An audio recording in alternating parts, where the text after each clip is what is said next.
Tongan tongan pausi singdagi local pau singi update pijari ahan bada maru iba pau. Ukrul mihat kukisu kedar singnani micham miyam ngaknaba thabak lokhalagani haina Nscn-Im na phongdorakre. UNC na naga taba mafam sing ngasi ahing nongyai-dagi numit humnigi total shutdown lauthokre. Deputy CM Losi Diko Amadi nemchakibgena ukrul gi thawdo aganma mongda condemn tawragli. Trong laubi misiga mari lainana kaukiba numit manganigi total shutdown na mahosagi punsida chauna akaiba pire. Lamka district pigani haibagi aiba chirol pikiba laiti haina government ki maikaidagi phongdokre numit manganigi shutdown handopiyu tangkhul khunja ani hatkiba condemn tawi haina govindas na phongdokre. Su amasung nan suda leiriba kuki militant singna tangkhul micham ani hatkibagi thawdok akanba mongda condemn tawi haina luk mangana phongdorakli. BJP की लैंगा की थबक थौरम Singh boycott तौरगनी हाइना कोकोमीना लाउथोक्रे सेंजा थुमजा गायबदा नमसिंदुना थमलिबा फाइल अथुबदा प्रोसेस तौगदबनी हाइना KCB ताइबंगानबा ग्रुप ना फोंदोरगली कुकी टेरोरिस्ट सिंगना मैतै सिंगदा चथरिबा काहेनबा थोंग सिंह कॉन्स्टिट्यूशन ना स्टेट पीरिबा सती की मनुंगदा मरु फंगना मुथतकदबनी हाइना MPDF ना फोंदोरगली जोराचानपुर की खुमुजांबा लेकाइदा नुपा अमगी असिबा हचांग फंगले CM की जिरी बाम खोंगचत की ट्रोंग लाउबी मिहाट उखरुल खोंगचत की ना उखरुल लंबी की मिहाट अनि असी कुकी टेरोरिस्ट सिंगना इफोंग फोंग सथकी बने हैना सलाई कनबा लुपना फोंदोरकली उखरुल दा तांगहुल अनि नोमैना कापतुना हाटकिबा थौदोका मरी लैनना इंडिपेंडेंट ओइबा अमसुंग ट्रांसपेरेंट लैना इन्वेस्टिगेशन तौगदबने हैना Nscn-Im नि माइकेदगी फोंदोक्रे Manipur thokliba irang asida center na Khut thinjinaba lupsingna demand tawkre. Street of Hormuz da India gi sungdoktriba thau purapa jahaz anida attack tawrakre. China da robot na mioibadagi hena yangna lamjen chenba thingnakre. Class 12 ki exam ngasi phal lautholagani. Miyam gi protest tugaina ba sinbadagi section naba Manipur police na appeal tawrakle. Adomna hojik yengbiriba channel asi Kanglai Pauthang YouTube channel ni channel asida iramdam amadi mapalamgi maru oiba pausingi update taba amadi yengba phangbigani channel asina pau upload tawrakpa matamda adomgi device da notification uba phangbinaba amadi channel asibu pungning thogatbiba oina sungsoi soidana subscribe tawbiduna bell icon nambiyu haijabaga loinana Hojik pausing amuk sandongna pijari Ukrul district ta Naga micham Miyam hatpagi thawong leptana chatharakliba amadi Naga gi lamda kopchilakpagi thawong asigi matangda United Naga Council UNC na ansam NWU amasung district apex body singi apunba emergency mifam ama pangthokduna ngasi April tang kungi ahing nongyaidagi Naga taba mafam singda numit humni total shutdown lauthokre UNC na thadorokpa cherol amada UNC gi office da pangthokiba mifam aduna Imphal Ukrul lambi gi TM Kasom village manakta Nongmei kapsilaktuna Naga micham ani Chinausang Sakrongnau sahi nifu manga Tasar village amasung Yaruingam Basum sahi nifu nitoi Kharsom village da leibabu hatkiba thong akan mamongda condemn tawki thong asi highway asida chatliba micham miyam gi mathakta attack chathabada natana Naga miyam gi territorial integrity dignity amadi safety da chatharakpa attack ni attack aduna Naga miyam gi mathakta hakthengnana singnaduna nungsi chanara leiriba community asida ayetpa apunba pirakpani haina mifam aduna lawi hairi laibak thiba thodok adugi matangda chief minister na Ukrul district headquarter da chatuna Ukrul gi miyam ga unakiba nonghet nganbada thokpa thodokni thodok asigi moral responsibility langangna lawgadabani amadi Naga area da security akanba thabak lokotgadabani lekhidraba singi mafamda minute ama tumina leptuna ikai khumnabasu utki hairi ngasigi mifam aduna amata oina warep ahum lawre warep sing adudi April tang kongi ahing nongyaidagi April tang kulhumdoi gi ahing nongyai fawba Naga taba mafam pumnamakda total shutdown gi khongjang changsinba ani subada total shutdown manung public amasung private institution sing business establishment sing thong lonbaga loinana makhal amatagi gari chathok chasin tawba yaroi adumapu emergency gi mari leinaba singdi komthokani hari lekhidraba singi mafamda ikai khumnaba Uttuna tha asigi kunga humdoi numidang pung taruk makai tabada Naga district headquarters sing amadi Imphal da candle light vision pangthokani loinana total shutdown manungda Naga customary practice ka loinana state asida leiriba Naga khudingmakna kuki singa social amadi economic ka mari leinaba thabak amata tawminnadanaba haiba asini mathaki warep sing asida Naga citizen sing organization sing amadi institution khudingmakna mateng pangbinabasu UNC na akanba appeal tawrakli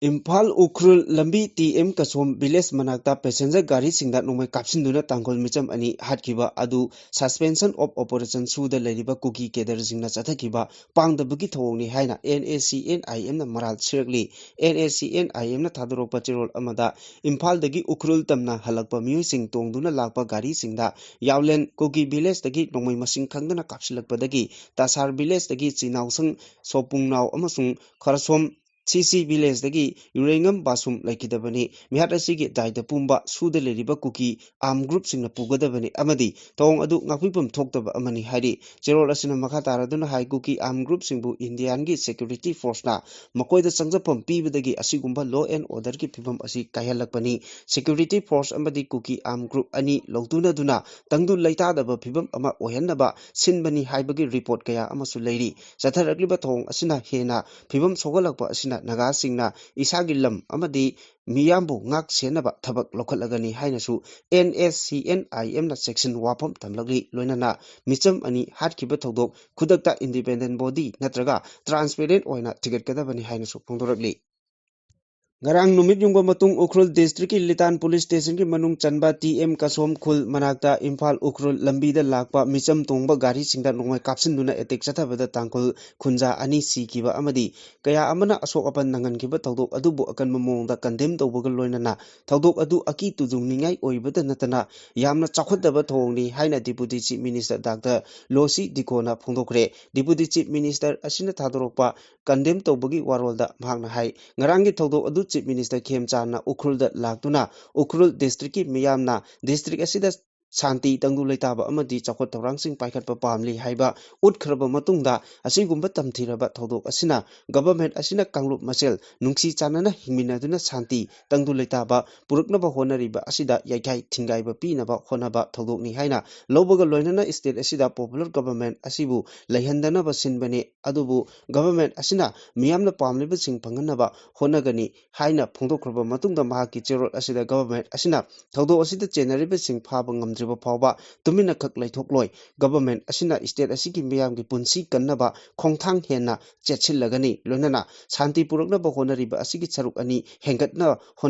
honaragani haina phongdokre mahna hai thodok aduda laikidraba singda ikai kumnaba utpuga loinana laikidrabagi imung manungi awaba singda charuk yari amadi ukrulgi miyamgi pungning phathaduna yariba makhai irang thoktanaba honaminasi amadi miyamna violence ki culture thadokuna aikoi ichin inau ngaktani haibadu wakhallonga loinana nungsi chanana hingminasi hairi amaromda Imphal Ukhrul lambigi TM Kasom Khul manakta khulai paiba miyoi singna etek chataduna miyoi ani hatkibagi thodokpu Manipur Lengaki Deputy Chief Minister Nemcha Kipgena nungaitaba phongdoragli amade pipendaba phongdoragli Nemcha Kipgena thadorokpa chirol asina hai micham hatpagi thawong asi awangba thakta condemn tokpham thui amadi miyoibagi khunaida atamnana changba ngakpiba yaroidaba gi hingsagi thawongni thodok asi achan mirai naidana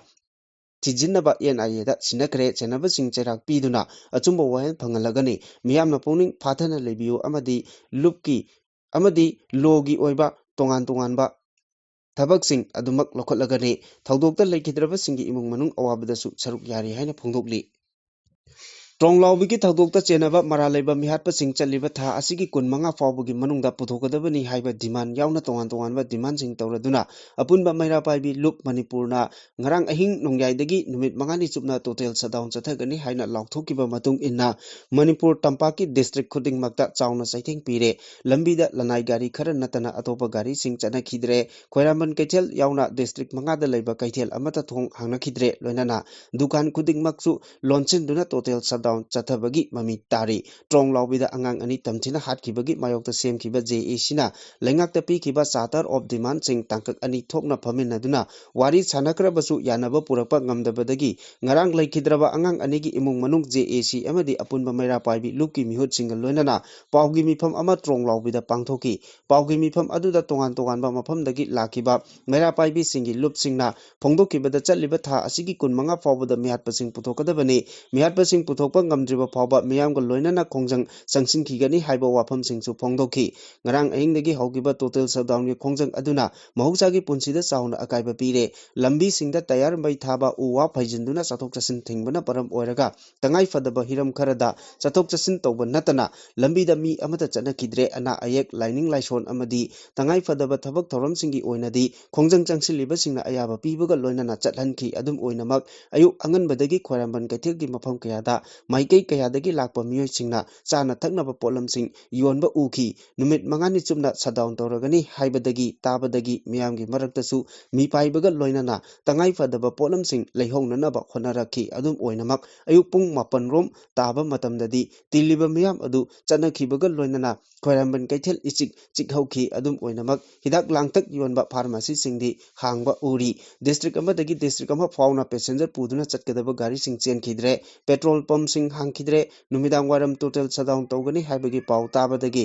petrol ꯄꯝꯞꯁꯤꯡꯗ ꯊꯣꯝꯖꯤꯜꯂꯛꯇꯨꯅ ꯊꯥꯎ ꯂꯧꯅꯅꯕꯁꯤ ꯍꯣꯠꯅꯅꯈꯤ petrol pump ꯀꯌꯥꯗ ꯁꯥꯡꯅ Q ꯂꯦꯞꯅꯗꯨꯅ petrol ꯂꯧꯅꯅꯕꯁꯨ ꯉꯥꯏꯕ ꯎꯈꯤ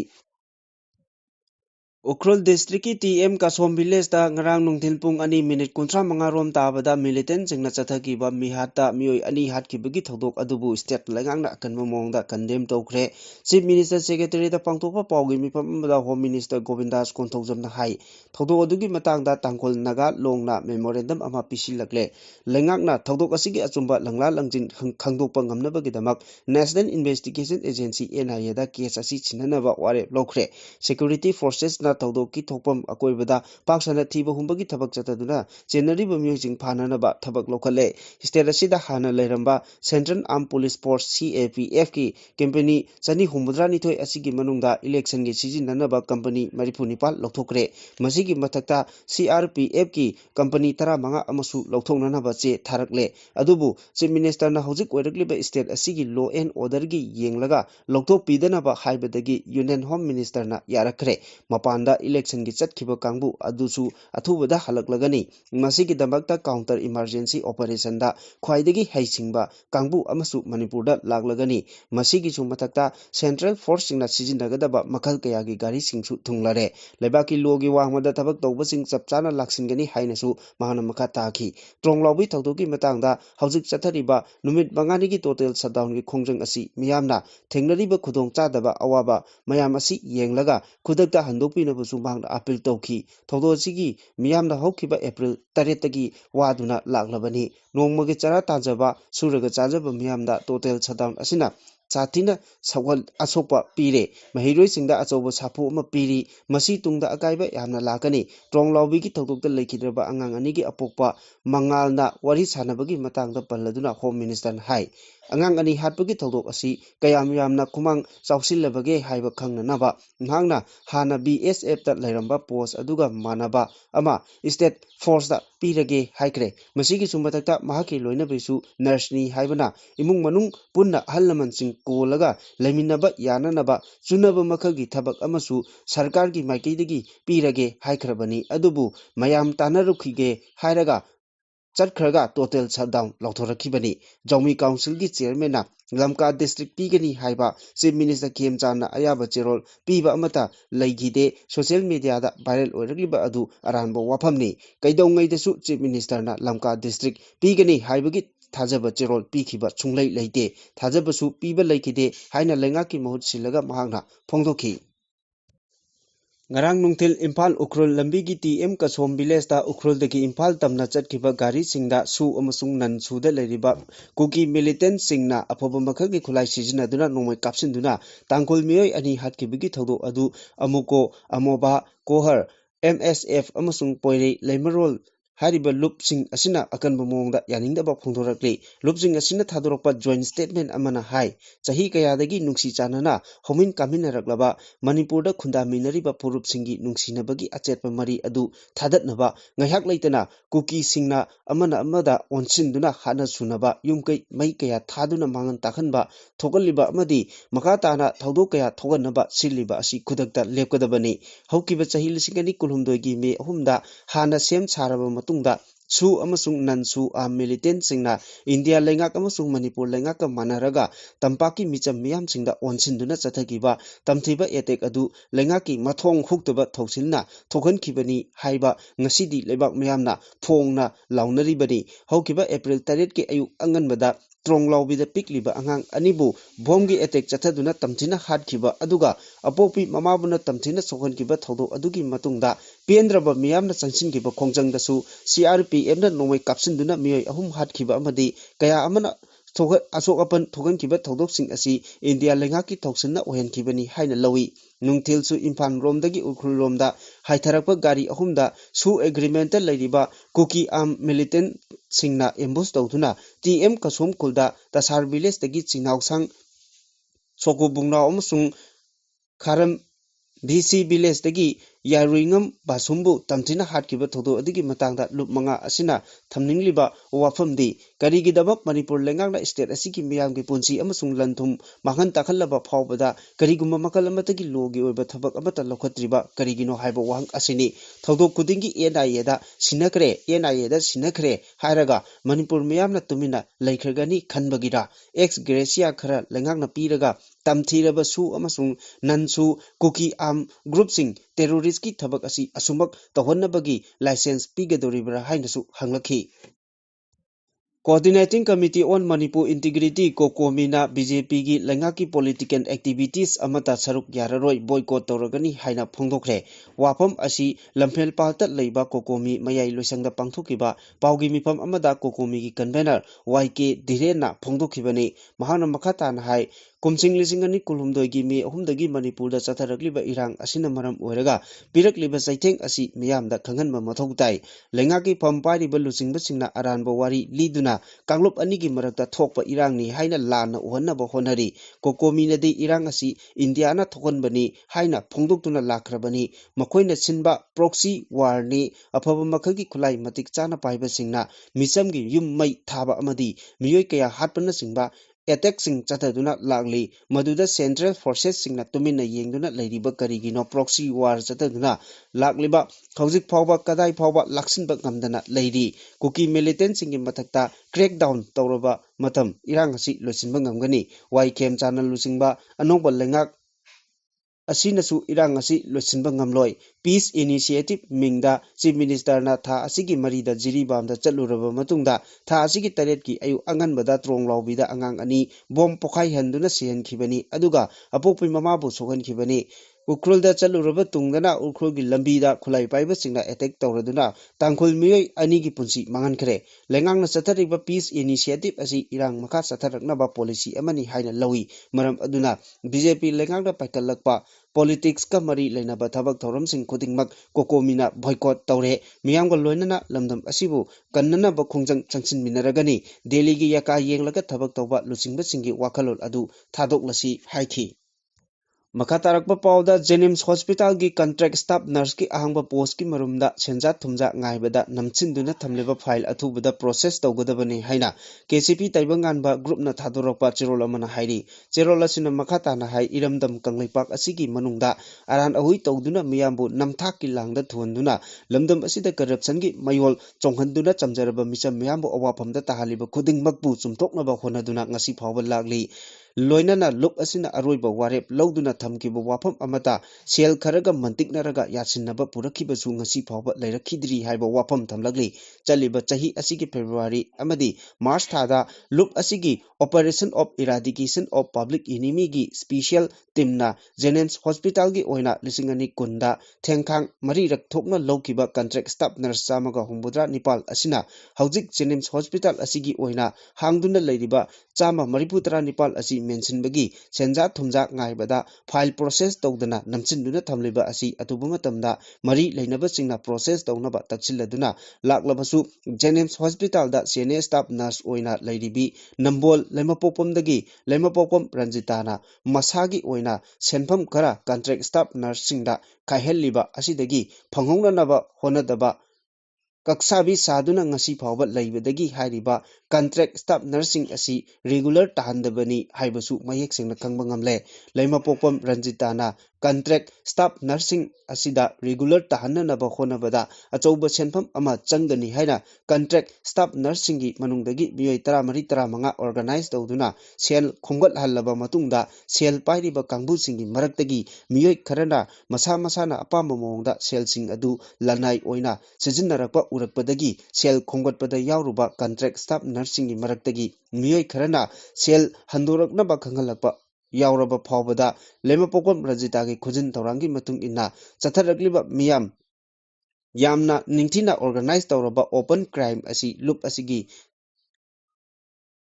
thongda wakat kaya lakpadagi loop asigi operation on eradication of public enemy gi team amana thijinba horuraba matungda ranjitabu chauna mateng pangliba asi jenimsta NS oina thawpuriba mutum jibalata su ama oiri haibasi khangba ngamkhi loinana Jennings ki director DTA amadi NS na contract staff nursing asibu namchinduna thammani haibasi mayek sengna khangba ngamle hojik iramdam kanglaipak asida mayok nariba loisinba ngamdana leiriba conflict asina maram oiraga iramdam kanglaipak asida aran ahoi tawduna miyambu lana lamjingnaba honariba amadi honare mayek sengna khanglaba miyoi kaya loop asina khut thaduna lakpani makhatana aran ahoi tawriba sing khut thaba horagani maramaduna maralaiba sing loopta changjaraknaba aroiba oina khangalabsu karigumba changjaraktaba tarabadi masida thorakpa afafatagi tekchak masa masana pujagadabani hairakli Haukiba chahi lising ani kulumdoi me ahumdagi ngasi phawbada lairiba lebak ngaklol asina square kilometer lising kunithoi chahum kuntaret da ningkha tamna meitei chatpa yaroi haina kuki khulai paiba terrorist kharana chathariba thong asi Constitution of India na state government piriba lebak ngaklongi shakti gi manungda maru phangna muthatuna meitei singda Constitution gi article 21 protection of life and permanent liberty mapung phana phanganmiu trong lawbida thokiba thodok Manipur gi mafam amatada makhatana thoktanaba Manipur lengakna akanba thabak lokhatpiu haina Manipur People's Democratic Fund ki secretary sapam chamungongna press club ta pangthokiba paugi mifam amada phongdokre mahakna hai trong lawbida thokiba thodok adugi mari lainana lengaki maikeidagi kuki terrorist sing adugi mathakta Bharatiya Nai Sanitya lisingani kulumdoi gi makhada chapchaba action lokhatpham thoi thodok adubu yaningdaba phongdoktuna changsinkiba miyamgi khongjangda CRPF na Nongmei Kaptuna miyoi ahum hatkiba aduga kaya amana sohonkiba thodok akanba mongda condemn tawi amasung thamoi sokna awaba phongdorakli misamda Nongmei onsinduna kapnaba order tawriba security personnel singi mathakta Ministry of Home Affairs na Army Act 1950 gi makhada General Court Martial da Court of Inquiry tawduna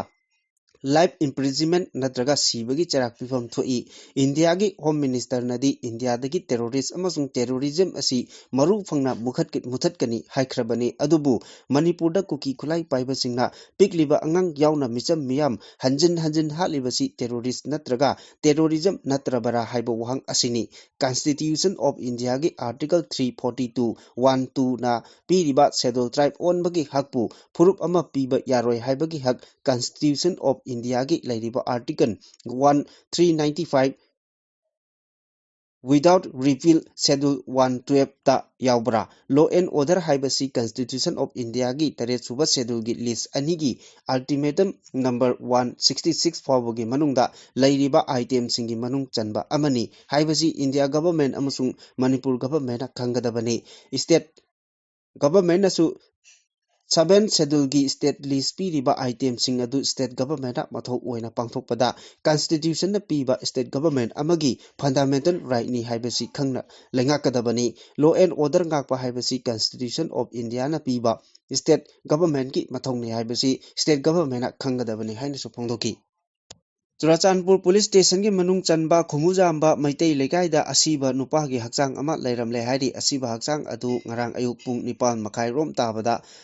Manak nakpada leiba miyamna thengnarakibani hairi tungda police pau piraba matungda police ki kangbuna lokhalaba matung masak maming khangdoknaba Churachandpur District Hospital gi mirel changda thamkhre leikidraba miyoi adugi maming Gaujathang Samte apokpa Chinkhon Thang Samte kawi Churachandpur gi Kangkap village dagi ni hairi mahak overdose oiduna siba oiramba yai haina thajanari adum oinamak hojik phawbagi oinadi miyoi adu mathau karamna sirimlabano haibagi chapchana khangba ngamdri Churachandpur police na UD case amasu lokhatkre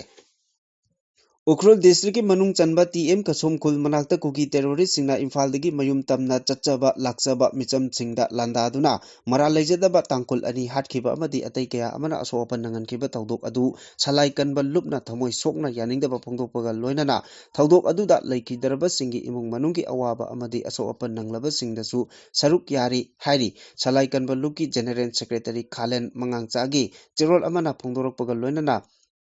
CM की जिरीबाम खोंचत की ट्रोंग लॉबी मिहाट Ukhrul district की उखरुल मियाम की मिहाट अनि असी कुकी टेरोरिस्ट सिंगना इफोंग फोंगना चथगिबा ngakतनी चेरोल असिन मकाताना हाई हंदक chief minister Y Khemchand पाइखलगलिबा खोंजंग असिबु लुप असिना लुमना लौबगा लोइना तरामना ओक्तुना लागले तौबगुमबसुंग CM ना जिरीबाम अमसुंग उखरुलदा मथंगसिना चतखिबा खोंचत की पुंग कुनमरी फावबा लोइद्रिङै मदुगी महै ओइना माथोंग होक्तबा कुकी टेरोरिस्ट सिंगना मरा लेजदबा येलोमी सिंग हाटखिबदुदी तराइना लौदे चथरगलिबा मिसी मिनागी थोंग असिदी लेबाकी लुरबा तानफम अमनी हाइना लौई मरम असिना लैंगाकपा सिंगना येलोमी अमदी लमदम असी इंग चिकपा पुरकनबा होनबदा Khanna नैनबगी थबक खुदकता लेपु थमोय सेंगना थबक ओइना पाक्थोकदबनी ngamdragana pham thadou CM amadi deputy CM anina singa tamga tokai tokai lengaklaga asuk phibam tadraba asi lengaki MLA khudingmak ikaifam thokoni kari khanduna kari yengduna leiribage hainasu hanglakli Trong Laubida Angang Ani Tamjina Hatkibagi Achumba Wail Atubada Panganaba Amadi Manipur the Tokliba Irang Asida Khut Tingjin Binaba Delhi the best over Tongan Tonganba Loop Singna Center Ki Pungning Chingsin Kre Iramasiki Matangda DMCC MSAD UNIKAS Amadi MAIYOND Media Coordinator na Center Lenga ki Pungning Chingsiladuna Thadoropa Chirol Asina Hai Tha Sigi Tareta Kuki Militant Singna Chathakiba Tamthiraba Etek Amada Sahi Manga Amasung Tha Manga Khaktamak Ngariba Angang Ani Laikidre Aduga Apopina Luna Sopataki Laikanaki Laibak Tiba Thodok Nangkraba Angang Ani Adugi Apopana BSF ki President Ama Oina Atopa State Amada Laibak Asigi Thogai Puribani Maram Aduna Manipurda Rule of law athubada chanahangadabani su chanariba kuki kanglop singi keder sing khulai thadok anbaga loinana su chanadaba kuki militant sing unlawful organization ni haina loktoktuna makoigi matakta legal action lokhatkadabani haina phongdokhi Strait of Hormuz ta sungdoktriba thau puduna lakpa India ki jahaz anida attack chatharakre United States amadi Iran anigi marakta chaungna ungkhatnaringe ki chairakta thokibani thodok adu thokraba matungda Ministry of External Affairs na India da Iran ki ambassador oiriba Dr. Muhammad Fatali Kokhatlaga wari chanakre Ministry ki statement amana hai New Delhi da laiba Iran ki ambassador Kokhatlaga Foreign Secretary Strait of Hormuz ta thokiba tawdok adugi matangda wari chanaki mamangda Iranna India ki phiral thetpa jahasing Strait of Hormuz ta chathok chasin tawbagi ayaba pikhibani yamna thajadaba mongda ikhang khangongdana India ki jahas anida attack chatharakibagi wafam adu Iran ki ambassador da pukhatuna wakhatki Reuters singi report amagi matung inna sungdoktriba thaw purga lakpa India ki jahas ani aduna yamna maru oiba mafam ama lanthoknaba honaringaida attack adu chatharakibani hari Beijing da pangthokpa humanoid robot singi half marathon da mai pakiba robot aduna mioibagi world record thugaiba ngamkre China gi smartphone saba company ama oiriba owner gi robot aduna kilometer kun mathoi mile 100 sangba lamjel adu sumnaki minute yankai second kuntaruki manungda lamthungpham yoba ngamki Beijing gi e-time haina khangnaba economic technological development area da robot singi lamchang lamjel adu pangthokibani Jugenda gi Jacob Klimimo Koba mioi amana list up na pangthokiba half marathon race da minute yankai tareta lamthungpham yogduna world record thamkibani adubu humanoid adugi miyoibagi record thugaiduna robot ki record thamba ngamle mamang sahida ahanba oina pangthokiba robot singi half marathon race da mai pakiba humanoid robot aduna lamthungpam yobada pung ani second nimfu hena changki global times ki report matung inna lamjel chenba ngambagi thakta leiraba robot singna matam kharagi matungda miyoibadagi hena hiram kayada mathok pangthokpa ngamlagani hari Council of Higher Secondary Education Manipur na loba class 12 ki exam ngasi nungthil pung ani tabada Imphal gi Babuparada leiba Kosem gi office da phal lakthoklagani hari ꯍꯟꯗꯛꯇ ꯊꯣꯛꯈꯤꯕ ꯅꯨꯡꯉꯥꯏꯇꯕ ꯊꯧꯗꯣꯛ ꯈꯔꯒꯤ ꯃꯇꯥꯡꯗ ꯃꯤꯌꯥꯝꯅ ꯅꯨꯃꯤꯗꯥꯡꯒꯤ ꯃꯇꯝꯗ ꯆꯠꯊꯔꯤꯕ ꯄ꯭ꯔꯣꯇꯦꯁꯁꯤꯡ ꯑꯁꯤ ꯊꯨꯒꯥꯏꯅꯅꯕ ꯁꯤꯟꯕ ꯃꯥꯏꯈꯨꯝ ꯎꯞꯄ ꯃꯤꯑꯣꯏ ꯀꯌꯥꯃꯔꯨꯝ ꯌꯥꯎꯔꯛꯂꯤꯕꯁꯤꯡ ꯑꯁꯤꯗꯒꯤ ꯆꯦꯛꯁꯤꯟꯅꯕ ꯃꯅꯤꯄꯨꯔ ꯄꯨꯂꯤꯁꯅ ꯑꯥꯄꯤꯜ ꯇꯧꯔꯛꯂꯤ꯫ ꯏꯝꯐꯥꯜ ꯋꯦꯁ ꯗꯤꯁꯇ꯭ꯔꯤꯛꯀꯤ ꯄꯨꯂꯤꯁꯀꯤ ꯈꯦꯇ꯭ꯔꯤꯃꯌꯨꯝ ꯁꯤꯕꯀꯥꯟꯇꯅ ꯄꯥꯎꯃꯤꯁꯤꯡꯗ ꯍꯥꯏ ꯍꯧꯔꯛꯂꯤꯕ ꯃꯤꯌꯥꯝꯒꯤ ꯏꯍꯧ ꯑꯃꯁꯨꯡ ꯔꯦꯂꯤꯁꯤꯡ ꯑꯁꯤ ꯀꯔꯤꯒꯨꯝꯕ ꯃꯇꯝꯗ ꯌꯥꯝꯅ ꯏꯪꯅ ꯆꯤꯛꯅ ꯆꯠꯄ ꯌꯥꯎꯏ, ꯑꯗꯨꯕꯨ ꯀꯔꯤꯒꯨꯝꯕ ꯃꯇꯝꯗꯅ ꯌꯥꯝꯅ ꯈꯨꯗꯣꯡꯊꯤꯅꯤꯡꯉꯥꯏ ꯑꯣꯏꯕꯗꯧꯅ ꯇꯧꯔꯤ꯫ ꯄꯨꯂꯤꯁꯅ ꯔꯦꯂꯤ ꯆꯠꯂꯤꯕꯁꯤꯡ ꯑꯗꯨꯕꯨ ꯃꯈꯣꯏꯒꯤ ꯄꯟꯊꯨꯡꯐꯝ ꯑꯗꯨ ꯐꯥꯎꯕ ꯆꯦꯛꯁꯤꯟꯅ ꯉꯥꯛ ꯁꯦꯜꯂꯒ ꯑꯁꯣꯏ ꯑꯉꯥꯝ ꯌꯥꯎꯍꯟꯗꯅꯕ ꯍꯣꯠꯅꯩ, ꯃꯈꯣꯏꯕꯨ ꯑꯊꯤꯡꯕ ꯀꯔꯤꯁꯨ ꯄꯤꯕ ꯂꯩꯇꯦ꯫ ꯃꯍꯥꯛꯅ ꯃꯈꯥ ꯇꯥꯅ ꯍꯥꯏ ꯍꯟꯗꯛꯀꯤ ꯀ꯭ꯋꯥꯀꯩꯊꯦꯜ ꯔꯣꯝꯗꯒꯤ ꯂꯥꯛꯈꯤꯕ ꯃꯤꯌꯥꯝꯒꯤ ꯔꯦꯂꯤ ꯑꯗꯨ ꯀꯩꯁꯥꯝꯄꯥꯠ ꯐꯥꯎꯕ ꯑꯗꯨꯝ ꯂꯥꯛꯏ, ꯇꯤꯌꯥꯔ ꯒ꯭ꯌꯥꯁ ꯑꯃ ꯐꯥꯎꯕ ꯀꯥꯞꯇꯦ, ꯆꯩ ꯑꯃ ꯐꯥꯎꯕ ꯊꯥꯈꯤꯗꯦ, ꯑꯗꯨꯝ ꯃꯄꯨꯡ ꯐꯥꯍꯜꯂꯒ ꯃꯈꯣꯏ ꯑꯗꯨꯝ ꯍꯜꯍꯟꯈꯤ꯫ ꯑꯗꯨꯒ ꯃꯐꯝ ꯈꯔꯗꯅ ꯄꯟꯊꯨꯡꯐꯝ ꯌꯧꯔꯒ ꯃꯃꯥꯏ ꯂꯩꯗꯨꯅ ꯆꯠꯂꯝꯗꯥꯏꯗ ꯉꯥꯡꯍꯩꯗꯕ ꯋꯥ ꯉꯥꯡꯂꯛꯄ, ꯅꯨꯡꯅ ꯊꯥꯔꯛꯄ, ꯄꯦꯇ꯭ꯔꯣꯜ ꯕꯣꯝ ꯂꯪꯁꯤꯜꯂꯛꯄ, 16mm ꯌꯣꯇꯦꯛ ꯁꯤꯖꯤꯟꯅꯔꯒ ꯅꯥꯎꯔꯤ ꯀꯥꯞꯁꯤꯜꯂꯛꯄꯅꯆꯤꯡꯕ ꯇꯧꯔꯛꯏ꯫ ꯑꯗꯨꯕꯨ ꯀꯥ ꯍꯦꯟꯕꯁꯤꯡ ꯑꯗꯨꯗꯤ ꯇꯉꯥꯏ ꯐꯗꯅ ꯇꯥꯟꯈꯥꯏꯗꯕ ꯌꯥꯗꯕ ꯌꯥꯎꯔꯛꯏ꯫ ꯀꯅꯥꯒꯨꯝꯕ ꯃꯤꯑꯣꯏ ꯈꯔꯅ ꯔꯦꯂꯤ ꯆꯠꯂꯤꯉꯩꯗ ꯅꯥꯎꯔꯤ ꯃꯔꯨ ꯌꯦꯟꯕ, ꯀꯦꯔꯣꯁꯤꯟ ꯕꯣꯝ ꯌꯦꯟꯕ, ꯌꯣꯇꯦꯛ ꯌꯦꯜꯂꯝꯕꯁꯤꯡ ꯌꯥꯎꯔꯤ, ꯃꯈꯣꯏꯗꯨ ꯃꯥꯏꯈꯨꯝ ꯎꯞꯄ ꯀꯥꯡꯕꯨꯁꯤꯡꯅꯤ꯫ ꯑꯃꯔꯣꯝꯗ ꯆꯠꯊꯔꯤꯕ ꯕꯟ ꯑꯁꯤꯗ ꯗꯣꯛꯇꯔꯁꯤꯡ ꯆꯠꯄ ꯌꯥꯍꯟꯗꯕ, ꯅꯨꯡꯅ ꯊꯥꯖꯤꯜꯂꯛꯄ ꯌꯥꯎꯔꯦ, ꯃꯁꯤ ꯇꯧꯕꯤꯗꯕ ꯆꯨꯝꯒꯅꯤ ꯍꯥꯏꯅꯁꯨ ꯐꯣꯡꯗꯣꯔꯛꯂꯤ꯫ ꯃꯈꯥ ꯇꯥꯔꯛꯄ ꯑꯔꯣꯏꯕ ꯄꯥꯎꯗ ꯊꯣꯛꯂꯤꯕ ꯊꯣꯛꯍꯟꯅꯤꯡꯗꯕ ꯊꯧꯗꯣꯛꯁꯤꯡ ꯁꯤꯑꯦꯝꯒꯤ ꯑꯥꯎꯠꯔꯤꯆ ꯚꯤꯖꯤꯠ ꯃꯅꯨꯡꯗ ꯑꯣꯏꯕꯅ ꯈꯣꯡꯆꯠꯁꯤꯡ ꯑꯁꯤ ꯋꯥꯍꯟꯊꯣꯛ ꯂꯩꯇ꯭ꯔꯦ ꯍꯥꯏꯅ ꯀꯣꯡꯒ꯭ꯔꯦꯁꯀꯤ ꯃꯥꯏꯀꯩꯗꯒꯤ ꯐꯣꯡꯗꯣꯛꯈ꯭ꯔꯦ꯫ ꯏꯔꯥꯡ ꯃꯥꯌꯣꯛꯅꯔꯤꯕ ꯏꯁꯇꯦꯠ ꯑꯁꯤꯗ ꯇꯪꯗꯨ ꯂꯩꯇꯥꯕ ꯄꯨꯔꯛꯅꯕ ꯆꯤꯞ ꯃꯤꯅꯤꯁꯇꯔꯅ ꯖꯤꯔꯤꯕꯥꯝꯒꯤ ꯁꯦꯅꯥꯄꯇꯤ ꯑꯃꯁꯨꯡ ꯎꯈ꯭ꯔꯨꯜꯗ ꯈꯣꯡꯆꯠ ꯄꯥꯡꯊꯣꯛꯂꯤꯕ ꯄꯨꯛꯅꯤꯡ ꯊꯧꯒꯠꯂꯤ꯫ ꯑꯗꯨꯃꯛꯄꯨ ꯆꯤꯞ ꯃꯤꯅꯤꯁꯇꯔꯅ ꯆꯤꯡꯒꯤ ꯗꯤꯁꯇ꯭ꯔꯤꯛꯁꯤꯡꯗ ꯈꯣꯡꯆꯠ ꯄꯥꯡꯊꯣꯛꯂꯨꯔꯒ ꯍꯦꯛ ꯍꯜꯂꯛꯄꯒ ꯊꯣꯛꯍꯟꯅꯤꯡꯗꯕ ꯊꯧꯗꯣꯛ ꯍꯦꯛ ꯊꯣꯛꯂꯤꯕ ꯋꯥꯊꯣꯛ ꯑꯁꯤꯅ ꯈꯣꯡꯆꯠ ꯑꯁꯤꯒꯤ ꯋꯥꯍꯟꯊꯣꯛ ꯁꯨꯡꯌꯥꯎ ꯌꯥꯎꯗ꯭ꯔꯦ꯫ ꯆꯤꯞ ꯃꯤꯅꯤꯁꯇꯔꯅ ꯎꯈ꯭ꯔꯨꯜ ꯗꯤꯁꯇ꯭ꯔꯤꯛꯇ ꯈꯣꯡꯆꯠ ꯄꯥꯡꯊꯣꯛꯂꯨꯔꯕ ꯃꯇꯨꯡꯗ ꯅꯣꯡꯉꯥꯟꯕꯒ ꯉꯔꯥꯡ ꯅꯨꯡꯊꯤꯜ ꯈꯨꯠꯂꯥꯏ ꯄꯥꯏꯕꯁꯤꯡꯅ ꯅꯥꯒꯥ ꯃꯤꯆꯝ 2 ꯇꯝꯊꯤꯅ ꯍꯥꯠꯈꯤꯕ ꯑꯃꯁꯨꯡ ꯑꯁꯣꯛ ꯑꯄꯟ ꯀꯌꯥ ꯌꯥꯎꯍꯟꯈꯤꯕꯒꯤ ꯊꯧꯗꯣꯛ ꯀꯣꯡꯒ꯭ꯔꯦꯁꯅ ꯑꯀꯟꯕ ꯃꯑꯣꯡꯗ ꯀꯟꯗꯦꯝ ꯇꯧꯏ ꯍꯥꯏꯅ ꯀꯣꯡꯒ꯭ꯔꯦꯁ ꯚꯕꯟꯗ ꯄꯥꯡꯊꯣꯛꯈꯤꯕ ꯄꯥꯎꯒꯤ ꯃꯤꯐꯝ ꯑꯃꯗ ꯑꯦꯝꯄꯤꯁꯤꯁꯤꯒꯤ ꯁ꯭ꯄꯣꯛꯁ ꯄꯔꯁꯟ ꯗꯥꯛꯇꯔ ꯔꯇꯟ ꯀꯨꯃꯥꯔꯅ ꯐꯣꯡꯗꯣꯛꯈ꯭ꯔꯦ꯫ ꯃꯍꯥꯛꯅ ꯍꯥꯏ ꯊꯣꯛꯂꯤꯕ ꯃꯤꯁꯤ ꯃꯤꯅꯥꯒꯤ ꯊꯧꯗꯣꯛꯁꯤꯡ ꯑꯁꯤꯒꯤ ꯃꯇꯥꯡꯗ ꯊꯤꯒꯠꯅꯕ ꯑꯦꯟꯑꯥꯏꯑꯦꯗ ꯁꯤꯟꯅꯔꯒꯅꯤ ꯑꯃꯁꯨꯡ ꯑꯦꯛꯁ ꯒ꯭ꯔꯦꯁꯤꯌꯥ ꯄꯤꯔꯒꯅꯤ ꯍꯥꯏꯅ ꯂꯣꯏꯁꯤꯟꯕꯅ ꯌꯥꯔꯒꯗ꯭ꯔꯥ? ꯏꯁꯇꯦꯠ ꯑꯁꯤꯗ ꯆꯍꯤ 3ꯔꯣꯝ ꯇꯪꯗꯨ ꯂꯩꯇꯥꯕ ꯐꯤꯚꯝ ꯂꯥꯛꯈꯤꯗꯕ ꯑꯁꯤꯅ ꯃꯔꯝ ꯑꯣꯏꯔꯒ ꯑꯋꯥꯕ ꯐꯤꯚꯝ ꯃꯥꯌꯣꯛꯅꯔꯤꯕꯅꯤ꯫ ꯕꯤꯖꯦꯄꯤ ꯑꯦꯝꯑꯦꯜꯑꯦ ꯃꯤꯅꯤꯁꯇꯔꯁꯤꯡꯒꯤ ꯃꯔꯛꯇ ꯑꯩꯈꯣꯏꯗꯤ ꯆꯤꯡꯗ ꯆꯠꯂꯤ, ꯅꯣꯏꯅ ꯀꯤꯔꯒ ꯆꯠꯆꯗꯕꯅꯤ ꯍꯥꯏꯕ ꯋꯥꯉꯥꯡ ꯐꯣꯡꯗꯣꯛꯂꯤꯕꯗꯨ ꯌꯥꯝꯅ ꯏꯝꯃꯦꯆꯨꯌꯔ ꯑꯣꯏꯕ ꯑꯉꯥꯡ ꯃꯆꯥꯒꯤ ꯊꯧꯑꯣꯡꯅꯤ꯫ ꯃꯈꯣꯏꯅ ꯆꯠꯄꯗ ꯀꯔꯤꯁꯨ ꯇꯧꯗꯦ ꯍꯥꯏꯅ ꯆꯠꯂꯨꯕꯗꯒꯤ ꯍꯧꯖꯤꯛꯇꯤ ꯀꯔꯤ ꯊꯣꯛꯂꯦ? ꯃꯅꯤꯄꯨꯔꯗ ꯍꯧꯖꯤꯛ ꯑꯣꯏꯔꯤꯕ ꯐꯤꯚꯝ ꯑꯁꯤꯗ ꯁꯦꯟꯇꯔꯅ ꯌꯦꯡꯂꯤꯕ ꯃꯤꯠꯌꯦꯡ ꯑꯁꯤꯁꯨ ꯄꯦꯟꯅꯤꯡꯉꯥꯏ ꯑꯣꯏꯗꯦ꯫ ꯖꯝꯃꯨ ꯀꯥꯁꯃꯤꯔꯗ ꯊꯣꯛꯄ ꯊꯧꯗꯣꯛꯁꯤꯡꯗꯅ ꯑꯣꯄꯔꯦꯁꯟ ꯁꯤꯟꯗꯨꯔ ꯑꯃꯁꯨꯡ ꯁꯔꯖꯤꯀꯦꯜ ꯁ꯭ꯇ꯭ꯔꯥꯏꯛꯅꯆꯤꯡꯕ ꯆꯠꯊꯔꯤ, ꯑꯗꯨꯒ ꯃꯅꯤꯄꯨꯔꯗ ꯊꯣꯛꯂꯤꯕ ꯇꯦꯔꯣꯔꯤꯖꯝꯒꯤ ꯊꯧꯑꯣꯡꯗ ꯊꯕꯛ ꯊꯧꯔꯝꯁꯤꯡ ꯑꯁꯤꯗꯅ ꯀꯔꯤꯒꯨꯝꯕ ꯊꯕꯛ ꯑꯃꯠꯇ ꯄꯥꯏꯈꯠꯇꯦ꯫ ꯇ꯭ꯔꯣꯡ ꯂꯥꯎꯕꯤꯒꯤ ꯂꯥꯏꯕꯛ ꯊꯤꯕ ꯊꯧꯗꯣꯛ ꯑꯁꯤ ꯊꯣꯛꯈꯤꯕ ꯅꯨꯃꯤꯠ ꯀꯌꯥꯅꯤ ꯁꯨꯔꯦ꯫ ꯊꯧꯗꯣꯛ ꯑꯗꯨꯗ ꯆꯦꯟꯅꯕ ꯃꯤꯑꯣꯏ ꯑꯃ ꯐꯥꯎꯕ ꯐꯥꯕꯗꯤ ꯂꯥꯏꯔꯗꯅ ꯃꯃꯤꯡ ꯃꯊꯥ ꯀꯌꯥ ꯈꯪꯕ ꯉꯝꯂꯕꯒꯦ? ꯊꯣꯛꯂꯤꯕ ꯊꯧꯗꯣꯛ ꯑꯁꯤꯗ ꯏꯟꯗꯤꯌꯥꯒꯤ ꯄ꯭ꯔꯥꯏꯝ ꯃꯤꯅꯤꯁꯇꯔ ꯑꯃꯁꯨꯡ ꯍꯣꯝ ꯃꯤꯅꯤꯁꯇꯔꯒꯤ ꯃꯥꯏꯀꯩꯗꯒꯤ ꯁꯤꯝꯄꯦꯊꯤ ꯑꯃꯠꯇ ꯎꯠꯇꯕ ꯑꯃꯁꯨꯡ ꯀꯟꯗꯦꯝ ꯐꯥꯎꯕ ꯇꯧꯔꯛꯄ ꯂꯩꯇ꯭ꯔꯤ꯫